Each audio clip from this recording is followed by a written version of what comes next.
Hi friends, welcome to Salem புனிதாஸ் recipes.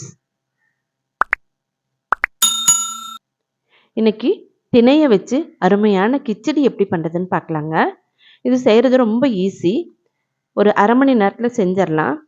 இதை எப்படி செய்கிறதுன்னு இந்த வீடியோவில் பார்ப்போம். வாங்க வீடியோக்குள்ளார போகலாம். திணை கிச்சடி பண்ணுறதுக்காக திணை எடுத்து வச்சுருக்கேங்க.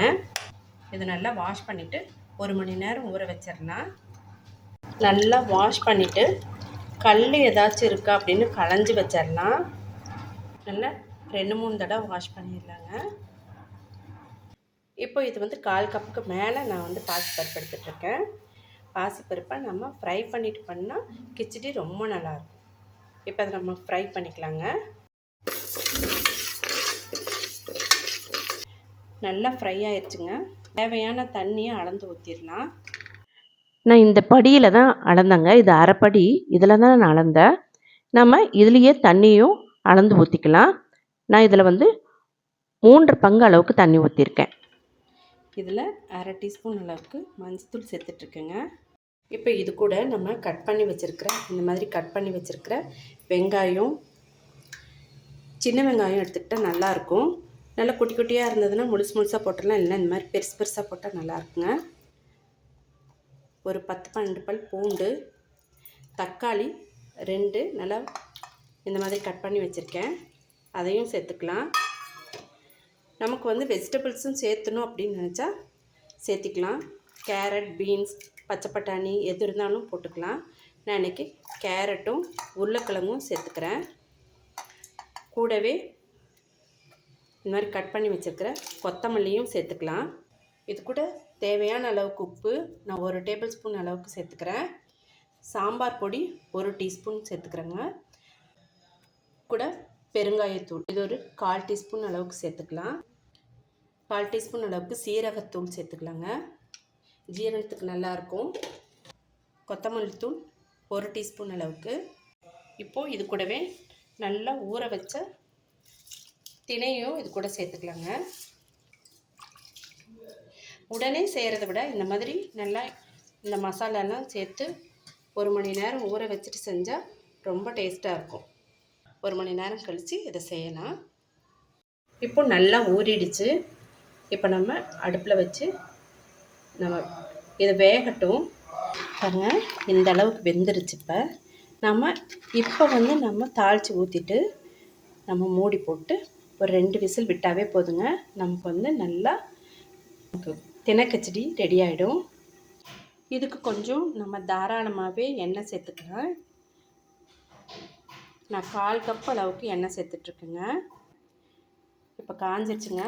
இதில் அரை டீஸ்பூன் அளவுக்கு கடுகுளுத்தம் பருப்பு சேர்த்துட்ருக்கேன். இது பொரிஞ்சிருச்சு. கருவேப்பிலை கொஞ்சம் சேர்த்துக்கலாம். இது கூடவே தாளிப்பு வடகம் இதில் சேர்த்து நம்ம கிச்சடி செஞ்சால் ரொம்ப ரொம்ப வாசமாகவும் இருக்கும், டேஸ்ட்டாகவும் இருக்கும்.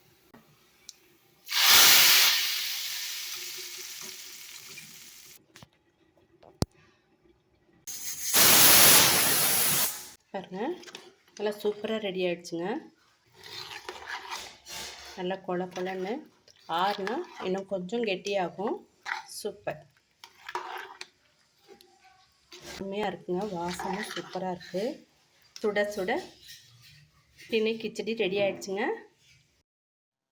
திணை கிச்சடி ரெடியாக இருக்குது. இது கூட தொட்டுக்கிறதுக்கு கத்திரிக்காயும் உருளைக்கிழங்கும் போட்டு எண்ணெய் கத்திரிக்காய் மாதிரி செய்யலாம்.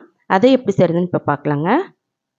சைட் டிஷ்ஷாக தொட்டுக்கிறதுக்கு கத்திரிக்காய் உருளைக்கிழங்குலாம் சேர்த்துட்டு சும்மா சிம்பிளாக உப்பு காரம் மட்டும் போட்டு நல்லா சுண்டை வச்சுட்டு எடுத்துக்கலாம். ரொம்ப நல்லாயிருக்கும் தொட்டு சாப்பிட. உருளைக்கிழங்கு குட்டி குட்டியாக 2 உருளைக்கிழங்கு, ஒரு 300 கிராம் அளவுக்கு கத்திரிக்காய் சேர்த்துருக்கேங்க. இந்த மாதிரி கட் பண்ண வெங்காயம், பெரிய வெங்காயம் பெருசாக 1 போட்டால் போதுங்க. இதில் அரை டீஸ்பூன் அளவுக்கு மஞ்சள் தூள், மிளகாத்தூள் 1 டீஸ்பூன் அளவுக்கு. இதுக்கு தாளிப்பு வடகம். இந்த கிரேவிக்கு தாளிப்பு வடகம் நிறைய போட்டால் ரொம்ப டேஸ்ட்டாக இருக்குங்க. வாசமும் ரொம்ப நல்லாயிருக்கும். 1 டீஸ்பூன் உப்பு சேர்த்துட்ருக்கேன். இது கூட தண்ணி சேர்த்துக்கலாங்க. பாருங்கள் எந்த அளவுக்கு சேர்த்துக்கலாம். இந்த கத்திரிக்காய் நாட்டு கத்திரிக்காய்ங்கிறதுனால சீக்கிரமாக வெந்துடும். இது கூடவே பொடியாக கட் பண்ண கொத்தமல்லியும் சேர்த்துக்கலாங்க. இப்போ மூடி போட்டுட்டு நம்ம வேக வைக்கலாங்க.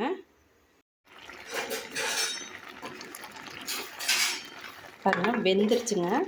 உருளைக்கிழங்கும் வெந்துருச்சு, நல்லா கத்திரிக்காய் நல்லா மசிஞ்சு வந்துருச்சு. இப்போ தாளித்து கொட்டிடலாங்க. எண்ணெய் 3 டேபிள் ஸ்பூன் அளவுக்கு சேர்த்துருக்கேன். கடுகுளுத்தம் பருப்பு 1/2 டீஸ்பூன் சேர்த்துட்ருக்கேன். பெருங்காயத்தூள் கொஞ்சம் சேர்த்துக்கலாங்க. கருவேப்பிலை, தாளிப்பு வடகம் 1 டீஸ்பூன் அளவுக்கு சேர்த்துக்கலாங்க. ப்ளெயின் ரைஸோடு சாப்பிடவும் நல்லாயிருக்கும். இந்த மாதிரி தொட்டுட்டு சாப்பிடவும் நல்லாயிருக்கும். சூப்பராக எண்ணெய் கத்திரிக்காய் ரெடி ஆகிடுச்சுங்க. இப்போ ஒரு சர்விங் பவுலுக்கு மாற்றிக்கலாம். தொட்டுக்கிறதுக்கும் எண்ணெய் கத்திரிக்காய் சூப்பராக ரெடி ஆகிடுச்சுங்க. இப்போது கிச்சடியாக பரிமாறியாச்சு. அது கூட என்னென்ன தொட்டுக்கலான்னு பார்க்கலாம். கத்திரிக்காயும் உருளைக்கிழங்கும் போட்டு எண்ணெய்க்காய், இது கூட கொஞ்சம் நெய், அப்பளம், இதுக்கு மேலே காரா பூந்தியோடு சாப்பிட்றதுக்கு ரொம்ப நல்லாயிருக்கும். ஊறுகாய் வேணுனாலும் அதையும் வச்சுக்கலாம். சுட சுட கிச்சடியை பரிமாறியாச்சுங்க. இப்போது இதை மிக்ஸ் பண்ணி நம்ம எப்படி இருக்குன்னு சாப்பிட்டு பார்க்கலாங்க. ரொம்ப ரொம்ப சூப்பராக இருக்குது. இதே மாதிரி நீங்களும் செஞ்சு சாப்பிடுங்க. ரொம்ப நல்லாயிருக்கும், ரொம்ப ஹெல்த்தியானது. இதே மாதிரி நீங்களும் வீட்டில் ட்ரை பண்ணி பாருங்கள், உங்களுக்கும் ரொம்ப பிடிக்கும். இந்த வீடியோ உங்களுக்கு பிடிச்சிருந்தா ஒரு லைக் கொடுங்க. சப்ஸ்கிரைப் பண்ணாதவங்க தயவு பண்ணி சப்ஸ்கிரைப் பண்ணுங்கள். ஃப்ரெண்ட்ஸ் அண்ட் ரிலேட்டிவ்ஸ்க்கு ஷேர் பண்ணுங்கள். உங்களோட கமெண்ட்ஸ் எனக்கு ரொம்ப ஹெல்ப்ஃபுல்லாக இருக்கும். யாரெல்லாம் இப்படிலாம் செஞ்சு சாப்பிட்ருக்கீங்க அப்படின்னு கமெண்ட் பாக்ஸில் சொல்லுங்கள். இதே மாதிரி ஒரு யூஸ்ஃபுல்லான வீடியோவில் மீட் பண்ணலாம். தேங்க்யூ ஃபார் வாட்சிங்.